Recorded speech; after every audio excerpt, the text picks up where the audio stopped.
Good morning, Dennis. Morning. How are you? Hello. All good? Not bad. Yeah, but during the Second World War, and it was a deal with Very good. Ukraine. So, I am a citizen. I want to have another light bulb. What do I do? We have several. Yeah, here you have them. Wonderful. Way. Це Here's дуже the energy енергоефективно. Так. Це Very скільки good. енергії заощаджує? It's the best that is 7 possible. times. Це So, good luck. Yes. удачі. Thank you. Thank you for having shown me. Дякуємо, що показали, як це робиться. This is my first video update on this Saturday late morning, coming to you from Nicosia, Cyprus. I am actually right now at the University of Cyprus in Nicosia. I thought this would be a good spot to come and do a video and talk about some news. And let's start things off with light bulbs. Light bulbs. That is what Ursula von der Crazy and the European Union is promoting as they are in Kiev for this EU-Ukraine summit. A light bulb scheme is what they're up to. And I think the tweet in my video intro, I think it sums it up pretty well. Actually, perfectly, I would say. A great way to wash money. How do they think of this one? Light bulbs. 35 million light bulbs? Is that what Van der Crazy said? They really are going to squeeze every single dollar and euro out of Ukraine. These EU technocrats, aren't they? They're going to squeeze every little bit they can out of Ukraine, even if it means peddling some sort of green energy light bulb scheme. And all of this is taking place. Zelensky is hosting the EU. They have this EU-Ukraine summit. They're talking about renewable light bulbs and stuff like that. It's all taking place while Ukraine is at war with Russia. All of this is taking place as you have a conflict in the Donbass. They're talking about light bulbs and the EU entering, and Ukraine entering the EU, for which the Ukraine is not even in the same universe to enter the European Union. If you go by EU criteria, like the requirements to enter the EU, the financial, the economic, financial, human rights, all of political, all of these things. If you go by those criteria that the EU is always boasting about and always bragging about, I don't think Ukraine ticks any of the boxes. And this is before, and I'll say this, they don't tick any of the boxes before the special military operation. But the EU has become a pretty much a will take anybody club, as long as you hate Russia. If you hate Russia, come on in. We are getting reports that from various EU officials that as this summit progressed, Ukraine is not even in the first stages of the road to EU membership. They're way at the beginning. And that process could be a 20, 30-year process to actually get full membership into the European Union. And I'd give the EU maybe 5 or 10 years. So maybe as the EU is falling apart, is really crumbling, then maybe Ukraine will be getting in. As the EU crumbles, Ukraine, if there is a Ukraine, will get in. We don't know what's going to happen there. Right now, it's all at the mercy of whatever plans Russia has. So who knows? Who knows what is going to happen 1 year out, let alone 5 or 10 years out. Meanwhile, Merrick Garland, the Attorney General, he announced that the U.S. will be making the first asset freeze and seize payment to Ukraine. And this money that the DOJ has seized, it comes from a Russian businessman, Konstantin Malofev, and I believe he's a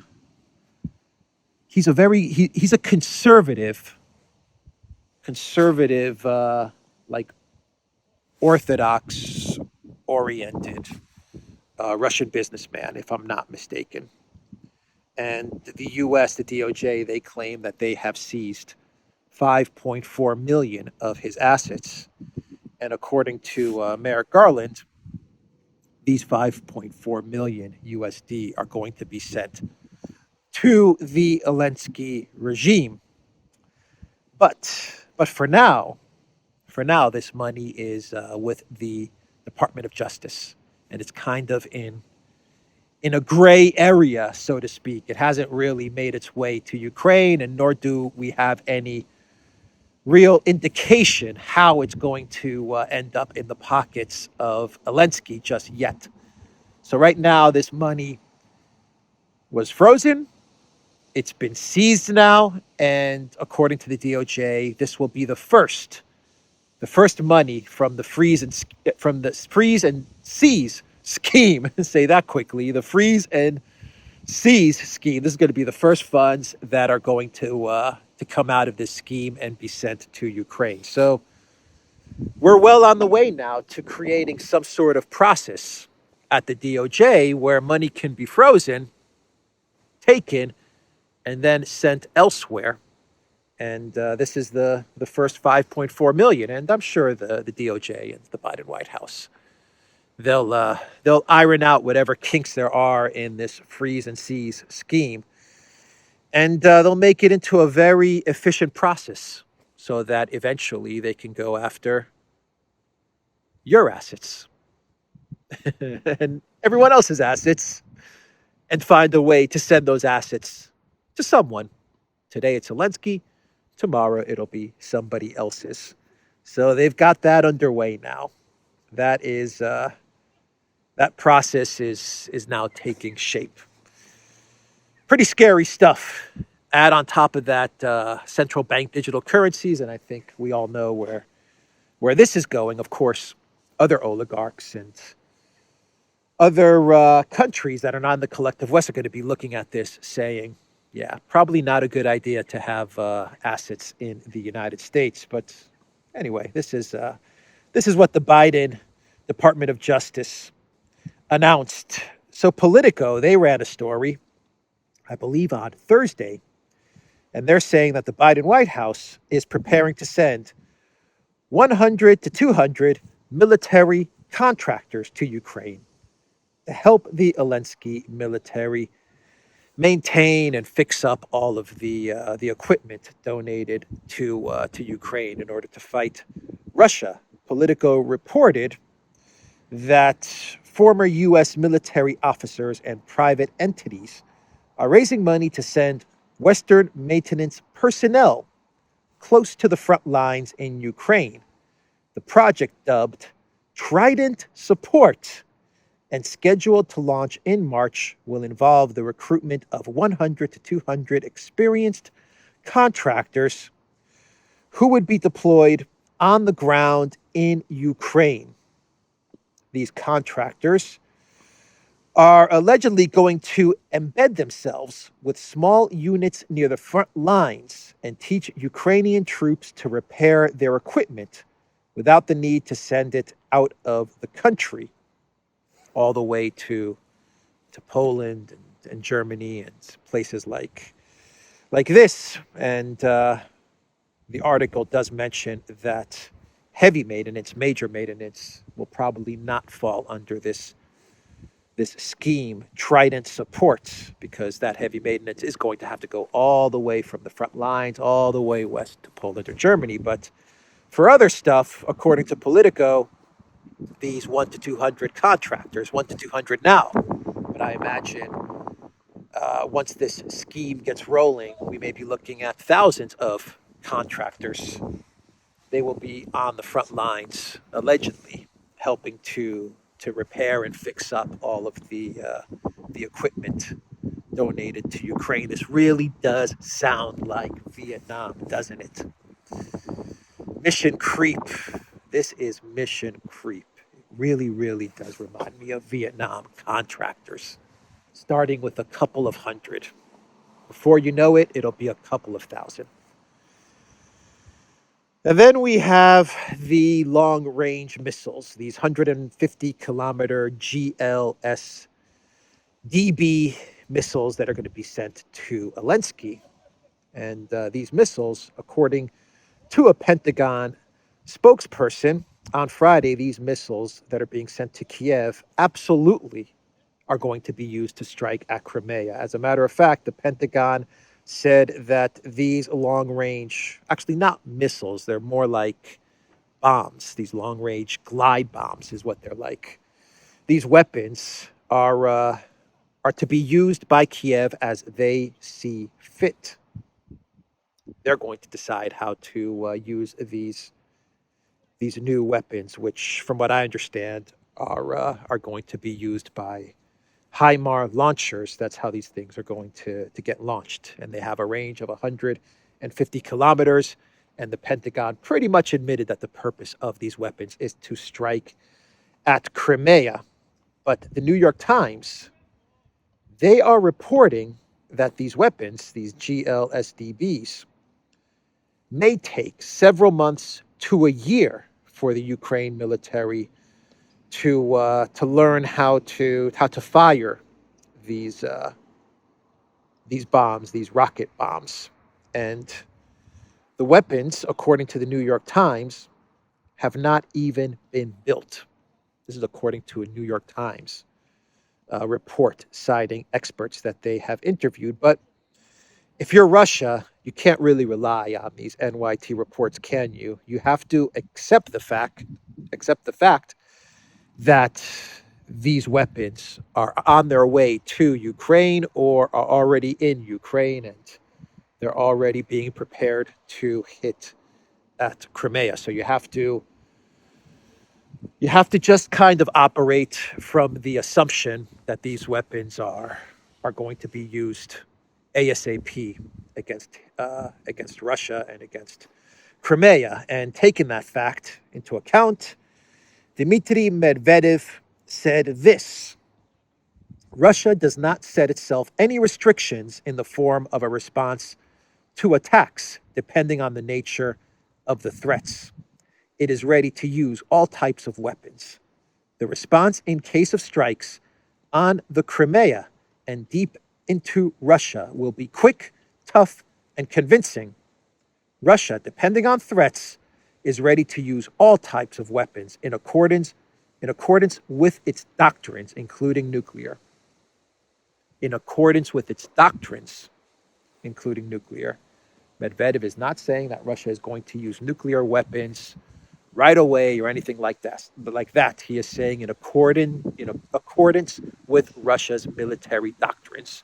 And its military doctrines do have a process for when nuclear weapons might be used. But this is about as strong as a warning as you can get from a top-level Russian official. The Russian ambassador to the U.S., Mr.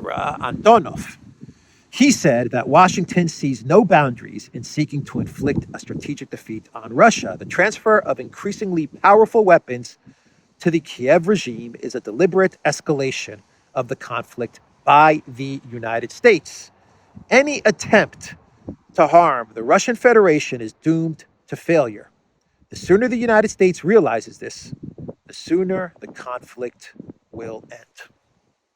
So that's Medvedev's response to these long-range 150-kilometer bombs, weapons, and you also have the Russian ambassador Antonov's response to these weapons being sent to the Zelensky regime. Now, Zelensky, he is complaining. He is complaining that he needs 300 tanks now. not in 6 months, not in a year. He needs them now.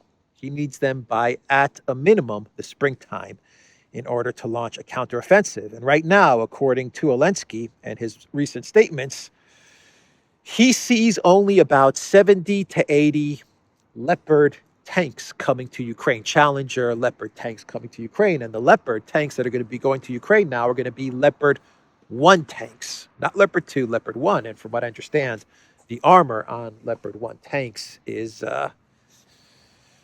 not so good.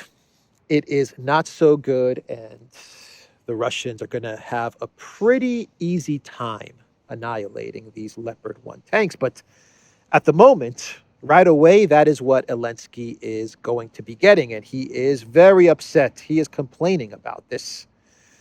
He said, "We think there will be increased pressure in the east." And this is what he said during a press conference of the EU Kiev summit. So during a press conference, Zelensky said, "We think there will be increased pressure in the east.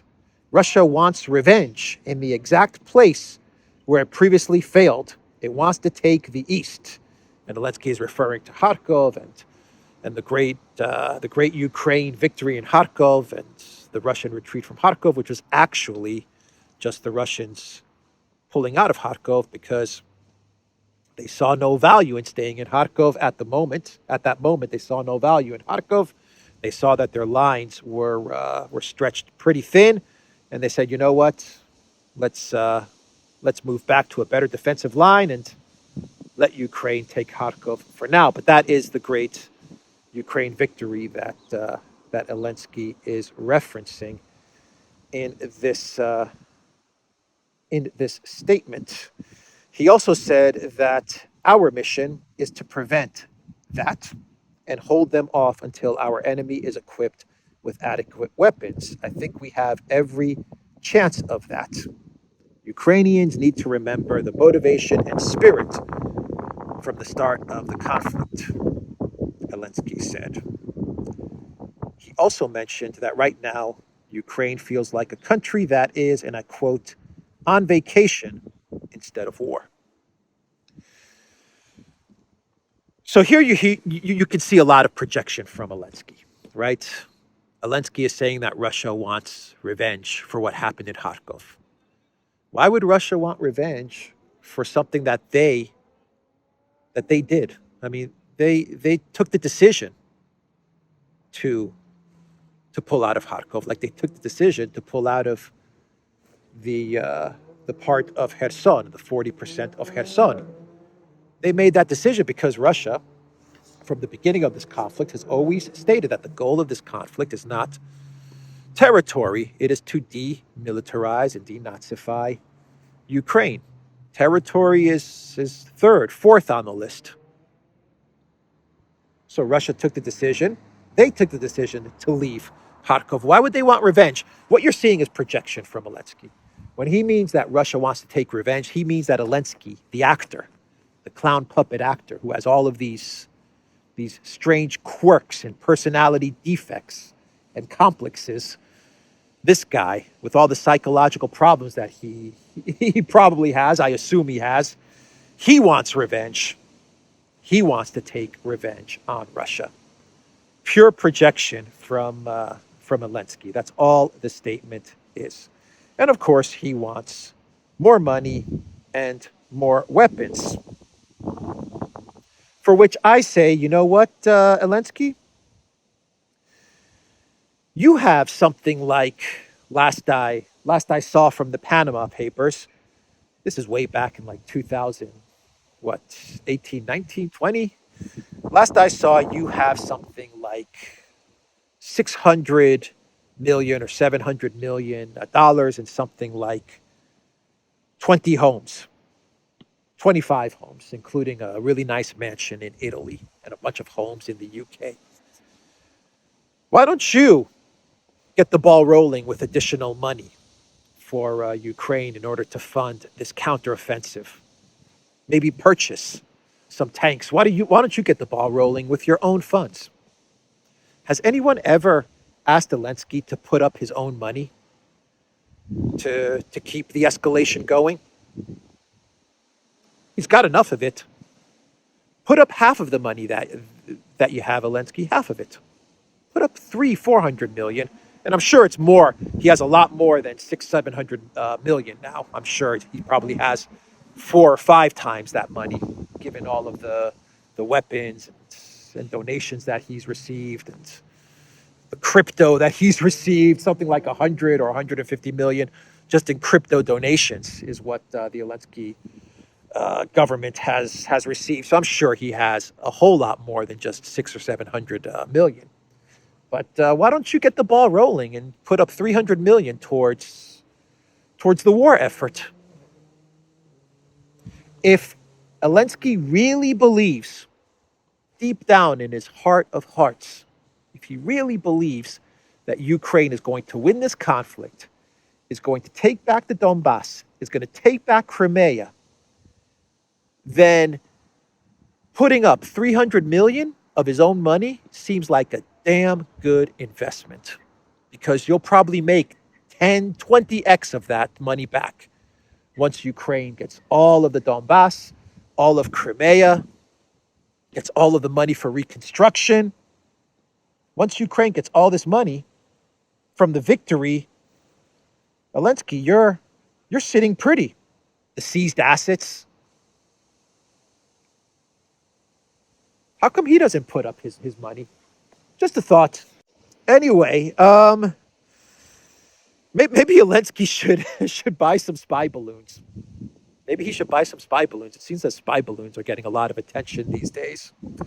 Instead of complaining about more weapons, maybe it's time for Zelensky to ask the EU for some spy balloons. I'm sure that Olaf Scholz would be happy to accommodate Zelensky's request. Hey, Olaf, I need some spy balloons. Spy balloons are hot. Spy balloons are really, really hot these days. Give me some spy balloons. Oh, okay, Zelensky. Let me see if Germany has 5 or 10 spy balloons that I can give you. Okay. Ask Germany for some spy balloons. So we have all of this escalation going on in Ukraine. We have 100 to 200 contractors going to Ukraine from the U.S. We have these long-range missiles going to Ukraine. We have this EU-Kiev summit. Zelensky's asking for more tanks, for more money, for more weapons. Ursula is talking about light bulbs, renewable light bulbs. All of this stuff is going on, and the big story, the really, really big story is a real clown world, a real circus. We have balloons flying over the United States, spy balloons or weather balloons, depending on which narrative you buy into. Spy/weather balloons flying over Montana, and all of this is coming from the evil Chinese. That's the story. The evil Chinese and their evil spy/weather balloons flying over Montana. And if you're in the collective West mainstream media and you're anti-Biden, well then you're absolutely outraged at the evil Chinese and the fact that they got one of their spy balloons to enter U.S. airspace and to fly over Montana so that the Chinese can monitor, can surveil a U.S. weapons facility, a ballistic missile facility in Montana. How dare the Chinese do this? How dare Biden mess up like this? How dare he allow the Chinese to just let one of their weather balloons just float through the U.S. and surveil this ballistic missile facility in Montana? It's not like the Chinese have thousands of satellites that probably know exactly where all of the U.S. military facilities are. Nah, the Chinese don't need those satellites. Not like we have Starlink satellites, and the Chinese have satellites, and the U.S. have satellites, and the Russians have satellites. Forget those satellites. Balloons. That is what you need to figure out where the U.S. is hiding all of those ballistic missiles. You need those spy balloons. And so Biden, he really bungled up this one, didn't he, by letting the Chinese penetrate U.S. airspace with their balloons? Or maybe, just maybe, Biden is being paid off by the Chinese. Maybe it's another 10% for the big guy kind of scheme going on. And the Chinese called up Biden and they said, hey, listen up, Joe Bidenopoulos, Greece's favorite son, listen up. We're going to send a balloon from China, a spy balloon from China, all the way to the U.S. because we want some info with regards to your nuclear ballistic missile facilities in the U.S. So don't you dare shoot down that balloon. Don't you dare do it, because if you do it, well, then we're going to cut you off from our funding. There's going to be no more 10% for you, Biden, and there's going to be no more cash for Hunter either. And Biden took the call from the Chinese and he said, yeah, okay, don't worry, I won't shoot down that balloon. China, I'll let that balloon pass right over Montana. That's the narrative from the collective West mainstream media. If you don't like Biden, that's the narrative that we're all led to believe. How come he's not shooting that balloon down? maybe a movie or something like an Armageddon, Bruce Willis style movie where Bruce Willis gets into a fighter jet, and the fighter jet has like this massive, like toothpick, like a big metal toothpick or something like that in the front of the fighter jet, and Bruce Willis flies up to pop that balloon and to save the United States and to save the world from the evil Chinese. The evil Chinese. That's what it's all about. The evil Chinese. Now, if you're MSNBC or CNN or pro-Biden, New York Times or Washington Post, well, then Biden is showing incredible patience and restraint. He really is an incredible world leader, isn't he? Because he cares about the people in Montana and the people that could get hurt if he shot the balloon. You can't have any debris from the balloon or from a missile that would be fired to pop the balloon. You can't have any debris falling down on the residents of the United States, specifically Montana, because Montana, the fields of Montana are some of the most populated areas in the world. Montana is actually more populated, more condensed with the population than like Hong Kong or Tokyo. So you have to be very, very careful to not shoot down that balloon and to have it crash down on these densely populated areas. And either way, if you're CNN or the New York Times or the Washington Post, Biden is doing something better than shooting down that balloon. He's actually taking a diplomatic approach to things by preventing Blinken from visiting China. That's the action that Biden is going to do. That's the message that Biden is going to send to the Chinese. Don't you dare send a balloon over the United States. Your punishment is we're not going to send Anthony Blinken to Beijing. That's your punishment. No Blinken for you. No soup for you. No Blinken for you, Xi Jinping. You would think that the Biden administration would have no problem shooting down the balloon, would you? Wouldn't you? I mean, they had no problem with Nord Stream. Allegedly, they had no problem with Nord Stream. Maybe they need to paint the balloon with like the German flag or something. Maybe paint the balloon in the colors of the German flag. Maybe that way you'll get the U.S. to shoot down that balloon. Oh, it's German. Let's shoot that thing down, right? Newland will give the order. Shoot that thing down. We can't have any German balloons flying over the United States, that may be some sort of signal that there may be a rapprochement between Germany and Russia. So if that's the case, shoot that balloon down. I mean, they have no problem with Nord Stream. Allegedly, allegedly, they have no problem with Nord Stream. Germany is still investigating the whole thing. You know, they still can't. They can't figure it out. The German authorities, they're absolutely puzzled. They're perplexed as to who did the Nord Stream sabotage. But whoever did it, whoever did it has no problem blowing up pipelines. You would think a balloon would be kind of easy for them. Oh man, what a joke. Maybe Montana. Have you seen the meme? Let me put up the meme on the screen. Maybe Montana should like place a Ukraine flag on its state capitol building or something like that. Maybe they should raise the Ukraine flag in Montana. Maybe that way they'll get the U.S. military, the Biden White House, to take action against this balloon.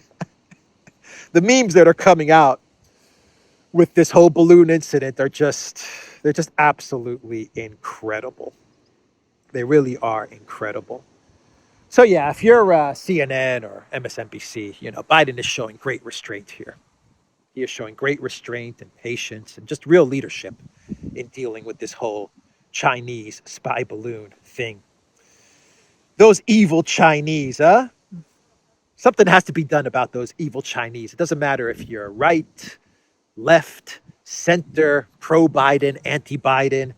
The narrative is the same, isn't it? It's those evil Chinese sending their spy balloons to the United States. The Chinese say it's a weather balloon, by the way. And there's another balloon in Venezuela that has been spotted. These balloons are everywhere. Actually, there was a balloon, a Chinese spy balloon, that was following me the other day during one of my video updates from the park in the center of Nicosia. Take a look. Take a look. You can see it right over my left shoulder. You can see the Chinese spy balloon. Someone pointed this out to me. Someone sent me an email this morning. They said, Alex, it was a spy balloon. It was right over you. So thank you to the viewer that spotted that Chinese spy balloon. They're watching me as well. I'm selling it for $1. The shipping is going to be $150, but you know, the shipping and packaging. But the jacket's $1. It's a great deal. So yeah, these spy balloons, they've been spotted all over the place now. Man, China is up to some no good. They are up to some no good. CIA Director William Burns, according to the Daily Mail, has revealed that Chinese President Xi Jinping has instructed his country's army to be ready by 2027 to conduct a successful invasion of Ukraine. Let's go for a walk. It's a little bit windy, but let's go for a walk. So yeah, narrative shift, perhaps. Narrative shift? Maybe. Maybe we're at the very, very early stages of a narrative shift from Ukraine to Taiwan and China. And we're going to have to, the U.S. is going to have to keep China in check. They are going to have to keep them contained. Because if China gets out of hand, not only are they going to send spy balloons, oh, it's very windy, and I don't have my dead cat. Not only, I walked right into the wind. 1 sec.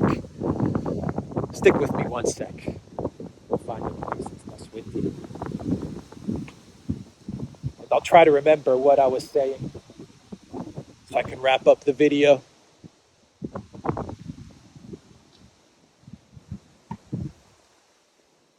Here we go. I think it's a little better here. Yeah, I think it's a little better. This is the University of Nicosia. Of Cyprus, sorry. University of Cyprus. University of Nicosia is elsewhere. So yeah, narrative shift. Have to contain China. Starts with balloons and it ends with Taiwan. It starts with balloons and it ends with Taiwan. And CIA, Mr. Burns, he is saying that the U.S. has until 2027, so they better better get moving on preparing the groundwork for conflict with China. Maybe, just maybe, that could be what this is about. Just maybe. Prepare everybody to be afraid of those Chinese, sending balloons everywhere. Maybe that's the narrative that they want us to believe. Maybe, just maybe, the U.S. kind of allowed that balloon to enter U.S. airspace. Perhaps they let the balloon fly right over the United States so that they can get the narrative moving, the narrative shift moving. Perhaps this is a distraction to distract away from a failing Project Ukraine, to distract away from an escalating war, to distract away from mission creep, a NATO-US mission creep, distract away from a demented Biden, a cackling Kamala. Who knows? Who knows what's up? Or just maybe this was a weather balloon, like China says, that just kind of veered off course. I will end the video there, everybody. I've rambled on long enough about this spy balloon. The Duran.locals.com. We are also on Rockfin as well. And go to the Duran shop, 10% off. Use the code Good Day. We are also on all of the video platforms, Telegram, Rumble, Odyssey, and BitChute, my videos, Alexander's videos, the Duran's videos, coming to you from the University of Cyprus. Take care.